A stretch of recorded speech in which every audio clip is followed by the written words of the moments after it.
Olá, tudo bem? Eu sou Larissa Araújo, a professora de História, e vamos para a nossa segunda videoaula de História. Primeiramente, eu vou deixar aqui para vocês, aqui embaixo no vídeo, uma imagem que vai conter o gabarito das questões que eu pedi para que vocês respondessem na aula anterior, referentes ao capítulo 1, a seção Vestibular Enem. E agora, vamos iniciar a nossa videoaula. A nossa videoaula, ela vai ter como base o capítulo 2 do nosso livro didático, Origem das Espécies. Ao longo desta videoaula, nós vamos procurar entender as teorias de origem do homem e do universo, tanto as de caráter religioso como as de caráter científico. E o nome deste capítulo, A Origem das Espécies, ele também vai ser o título do livro de um naturalista chamado Charles Darwin, no qual ele vai falar sobre a sua teoria de evolução do ser humano e dos animais. Teoria essa conhecida mundialmente até hoje e de suma importância, por falar de forma complexa como ocorre o processo evolutivo do homem e dos animais através da teoria da seleção natural. Agora, no início dessa videoaula, eu queria falar com vocês para que a gente possa levantar um questionamento. Eu não sei se vocês já pensaram nisso, mas você já procurou imaginar de onde viemos, de onde veio o universo e tudo o que conhecemos hoje? É sobre isso que vamos falar aqui nessa aula. Primeiramente, o surgimento do homem é um enigma para a humanidade até hoje. E cada sociedade, em diferentes épocas, vai tentar encontrar respostas para esse enigma baseada nos conhecimentos que possui até então. Por exemplo, os gregos eles vão procurar explicar o surgimento da humanidade com base no conhecimento que eles têm. Os povos pré-colombianos, como maias e incas, eles vão ter os seus mitos de criação do homem. Por exemplo, o nosso livro paradidático chamado Jornadas Heróicas, ele vai falar sobre alguns mitos de criação de determinados povos. E assim, a gente percebe como até hoje essa é uma questão muito levantada e estudada pela humanidade a fim de tentar se responder e encontrar as respostas mais complexas para tal fato. Outra coisa também que até hoje deixa o ser humano muito curioso também é o surgimento do universo.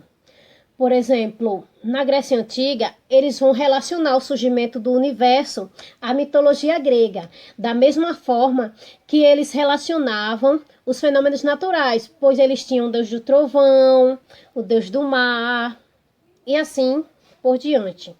Da mesma forma, anos depois, as religiões monoteístas, elas vão trazer suas respostas para a questão do surgimento do homem, mas elas vão envolver justamente a questão da religiosidade, quando elas falam que o surgimento do universo se deu pela interferência de um ser superior, ou seja, o Deus de sua religião. Por exemplo, essa crença vai estar nas religiões cristãs e também vai estar em religiões como o islamismo. Do ponto de vista científico, a teoria mais aceita a respeito do surgimento do universo é a do Big Bang. Essa é uma teoria que ela vai ser criada no ano de 1948. E segundo essa teoria, o universo surgiu a partir de uma grande explosão ocorrida há bilhões de anos atrás, em um determinado lugar no espaço, a qual deu origem a um grande acúmulo de poeira e energia, e a poeira, ao se chocar, dando origem às primeiras matérias que posteriormente iriam se tornar as galáxias e os sistemas solares e também os planetas. O planeta Terra, por exemplo, segundo os estudos, eles falam que o surgimento da Terra ocorreu há cerca de 4,5 ou 5 bilhões de anos atrás. A Terra era uma enorme bola de fogo que sofreu um processo de resfriamento. E a vida surgiu na Terra há cerca de 1 bilhão de anos atrás, a partir de seres unicelulares que foram evoluindo, se desenvolvendo e mais tarde se transformando nas formas de vida que conhecemos hoje. A respeito do surgimento do homem em si, existem duas teorias que até hoje são as mais faladas e as mais pregadas pelo mundo afora, mas elas estão em constante oposição. Estas são a teoria criacionista, de fundo religioso, que tem como base a Bíblia, e a teoria evolucionista, de fundo científico, que tem como base o estudo de dois principais naturalistas, o Charles Darwin e o Jean-Baptiste Lamarck. Agora vou falar um pouco para vocês sobre a teoria criacionista. A teoria criacionista ela vai ter como base a Bíblia, mais especificamente o livro do Gênesis, no qual ele vai falar da criação de tudo, do mundo, de todas as coisas, e também da criação do homem e da mulher. Segundo o livro do Gênesis, a criação do homem se deu quando Deus resolveu criá-lo à sua imagem e semelhança, moldando a partir do barro e depois lhe dando, através do sopro divino, a vida. E a mulher foi criada um tempo depois, feita da costela do homem. Os dois viviam no paraíso até que comeram o fruto do conhecimento do bem e do mal. Depois desse fato, foram expulsos do paraíso e assim passaram a viver e ter que trabalhar para conseguir seu sustento. E segundo a teoria criacionista, foi dessa forma que aconteceu a criação da humanidade. Sobre a questão da teoria criacionista e tudo ligado à religiosidade, as religiões cristãs que creem no Deus único, geralmente elas têm a crença de que Deus ele pode interferir diretamente na vida dos homens, interferir nos fenômenos da natureza, porém, o homem ele tem nas suas mãos o poder das suas próprias decisões, e isso vem a ser o livre-arbítrio. Com relação à teoria criacionista, até hoje existem até países, escolas que proíbem o conhecimento a respeito da teoria evolucionista, por serem extremamente católicos, fazem o estudo apenas da teoria criacionista. Agora, a teoria evolucionista, essa teoria ela vai falar que os seres vivos eles passaram por um processo de evolução, tendo como base a questão da adaptação, ou seja, os seres que conseguirem se adaptar a determinado meio onde vivem, vão ter a capacidade de se reproduzir melhor, deixar mais descendentes e assim conseguir perpetuar sua espécie.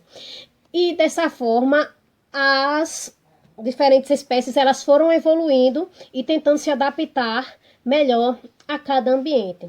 A teoria evolucionista ela vai ter como base as teorias dos naturalistas do Lamarck e do Darwin. O Lamarck ele vai ser o primeiro a contribuir a respeito dessas questões da teoria evolucionista. Ele é um naturalista francês e vai ter sua teoria da evolução baseada em duas leis: a lei do uso e do desuso e a lei da herança dos caracteres adquiridos. Então, como vai funcionar essa lei do uso e desuso? A lei do uso e desuso ela vai dizer que quando um ser vivo ele vai usar um determinado órgão, por exemplo, esse órgão tende a se desenvolver. Já outro órgão ao qual ele não usará mais tende a se atrofiar e a não se desenvolver mais. Já dos caracteres adquiridos, diz o seguinte, que o órgão ao qual se desenvolveu devido ao seu uso, será passado para os descendentes. E já o que não era usado, ele não será passado para os descendentes. Ou seja, aquela característica que ajudou os seres a melhor se adaptar ao ambiente será passada para os descendentes. Por exemplo, como tem aqui no livro de vocês o exemplo da girafa, a girafa, ela de tanto se esforçar e esticar seu pescoço para alcançar as folhas cada vez mais altas, seu pescoço foi ficando longo e isso foi sendo passado para os seus descendentes. Já a respeito da teoria do Charles Darwin, ele vai falar com base na seleção natural. E o que vem a ser a seleção natural? Ela vai dizer que o animal que melhor se adaptar ao ambiente onde vive terá maior chance de sobreviver e perpetuar sua espécie. Sendo assim, isso pode ajudar a contar essa questão da evolução. Porque o Charles Darwin, ele é um naturalista inglês e ele viu e fez seu estudo através da observação. Ele fez uma viagem pelo mundo inteiro, onde ele observou animais, fósseis, e assim conseguiu desenvolver sua teoria. Por exemplo, ele passou em diferentes lugares, como eu posso dizer isso para vocês? Ele viu, por exemplo, um pássaro em uma ilha. Ele tinha determinados aspectos.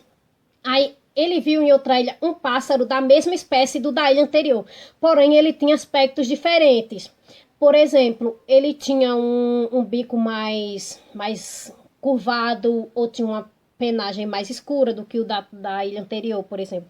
Mas eles eram da mesma espécie. É aí que a gente pode ver as semelhanças e diferenças que ele conseguiu encontrar. Ou seja, com o meio, ele vai influenciar na forma que os seres se desenvolvem. Ele viu também as semelhanças que tinham os animais vivos com os animais já mortos dos fósseis que ele conseguiu resgatar. E essa é a base que ele teve para a teoria da seleção natural. E é muito importante que a gente perceba esse conhecimento para a história, porque a gente pode perceber a questão de como tudo surgiu. E depois, mais tarde, podemos utilizar a teoria da seleção natural para falar também sobre a questão do surgimento dos primeiros humanos, já que o ser humano, segundo as teorias, ele é um ser que também evoluiu, já que o ser humano ele já foi de uma forma e foi evoluindo até chegar hoje no Homo sapiens sapiens. E, gente, por hoje é só, mas antes eu quero que vocês respondam a atividade das páginas 30 e 31 para nós corrigirmos na próxima aula. Sim, e na nossa próxima aula nós veremos o surgimento da humanidade. Tchau!